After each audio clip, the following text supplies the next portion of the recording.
کے جمال جہاں آرا پر 70,000 بشریت کے پردے رکھے گئے، لیکن اس چھپے ہوئے حسن کو بھی دیکھنے کی تاب نہیں ہے۔ اور اگر یہ حسن بے نقاب ہوتا تو کیا ہوتا؟ یہی بہتر ہے کہ وہ پردے میں روح پوش رہے، وہ اگر پردہ اٹھا دے تو کسے ہوش رہے۔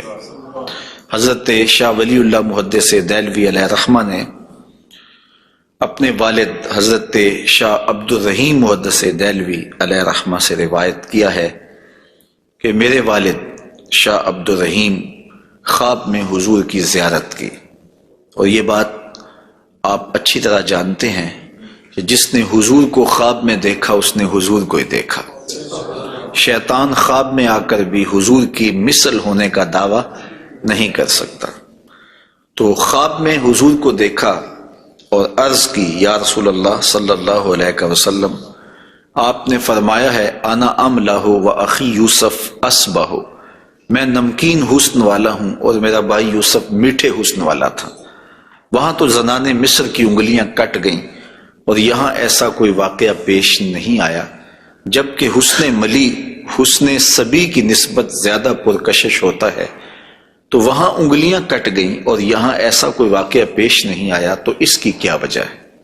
تو حضور نے جو خواب میں جواب دیا وہ حضرت شاہ عبد الرحیم نے بیان فرمایا، اور شاہ ولی اللہ محدث دہلوی علیہ رحمہ نے در سمین میں اس کو لکھا۔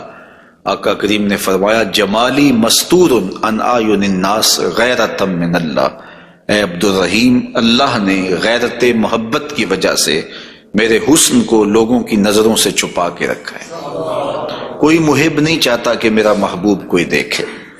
قتیل شفائی نے کہا تھا نا، اس حد تلک بڑھ گئی ہے بے اعتمادی کہ تجھ کو تجھ سے بھی چھپانا چاہتا ہوں۔ وہ کہتا ہے میری تو آرزو یہ ہے کہ تو آئینہ بھی نہ دیکھے۔ تو محب کی غیرت ہوتی ہے کہ اس کے محبوب کو کوئی نہ دیکھے۔ تو کہا کہ میرے حسن کو لوگوں کی نظروں سے چھپا کے رکھا گیا ہے، اور اگر یہ حسن ظاہر کر دیا جاتا تو کوئی تاب نہ لا سکتا۔ تو یہ چھپے ہوئے حسن کا عالم ہے کہ دیکھنے والوں کو پھر بھی انگلیاں رکھ کے دیکھنا پڑتا ہے، اور اگر یہ بے نقاب ہوتا تو پھر کون تاب لا سکتا؟ مولانا حسن رضا اعلی حضرت کے برادر محترم فرماتے ہیں وہ اگر جلوہ کریں کون تماشائی ہو۔ تو یہ وہ حسن ہے کہ جو تمام کا تمام ظاہر نہیں کیا گیا اور لوگوں کی نگاہوں سے پوشیدہ رکھا گیا، لیکن وہ بشریت کے پردوں کی اوٹ سے چھن چھن کے بھی اس قدر تابع ہے کہ پوری کائنات کے اندر رنگ اسی حسن کے جھلکتے دکھائی دیتے ہیں، اور ہر طرف اسی کے انوار پھیلے ہوئے نظر آتے ہیں۔ تو حضور کے حسن کا بیان، حضور کے حسن کا ذکر اگرچہ انسانی استطاعت میں نہیں ہے اور اس کے بس میں نہیں ہے، لیکن اس کے باوجود صحابہ کے دور سے لے کر آج تک لوگوں کا یہ محبوب موضوع رہا ہے کہ وہ حضور علیہ السلام کے حسن کا ذکر کر کے اپنے قلب کی تسکین کا ساماں کرتے ہیں۔ علماء نے یہ بھی لکھا ہے کہ جو شخص حضور کے حسن کو بیان کرے لوگوں کے دلوں میں اس کے لیے پیار پیدا ہو جاتا ہے۔ آج ہر شخص چاہتا ہے کہ میں ہر دل عزیز ہو جاؤں، تو یہ سادہ سا نسخہ ہے کہ کائنات میں حضور کے حسن کے تذکرے کیا کرو، دنیا تم سے پیار کرنے لگ جائے گی۔ تم محبوب الخلائق بن جاؤ گے اگر تم اس محبوب دو عالم کے حسن کو لوگوں کی نظروں کے سامنے بیان کرو گے۔ انشاءاللہ حضور کے مختلف اعضاء کے حسن کا ذکر ترتیب وار کیا جائے گا، اور اہل محبت نے اور اصحاب رسول نے اس پر کیا محبتوں کے پھول پیش کیے ہیں۔ یقیناً آپ کے قلوب کو فرحت بھی ہوگی، قرار بھی ملے گا، اور آقا کریم کے حسن دل پذیر اور حسن جاں فضا کی مستیوں میں آپ کھو بھی جائیں گے۔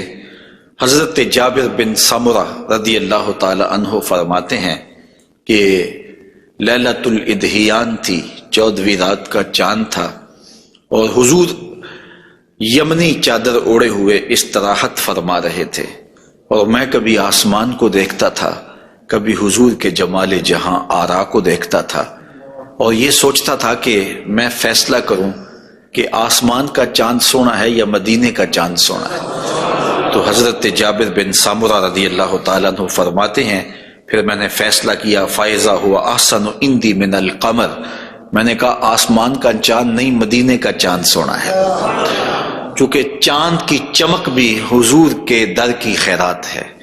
چاند کو، سورج کو، شمس و قمر کو جو روشنیاں دی گئی ہیں وہ حضور کے صدقے سے دی گئی ہیں۔ تو کائنات میں جہاں بھی اجالا ہے، جہاں بھی روشنیاں ہیں، جہاں بھی نور ہے، وہ نور حضور علیہ السلام کا ہی ظہور ہے، اور حضور کا نور ہے کہ جو کسی سے مستعار نہیں لیا ہوا، وہ حضور کا اپنا نور ہے، اپنا حسن ہے۔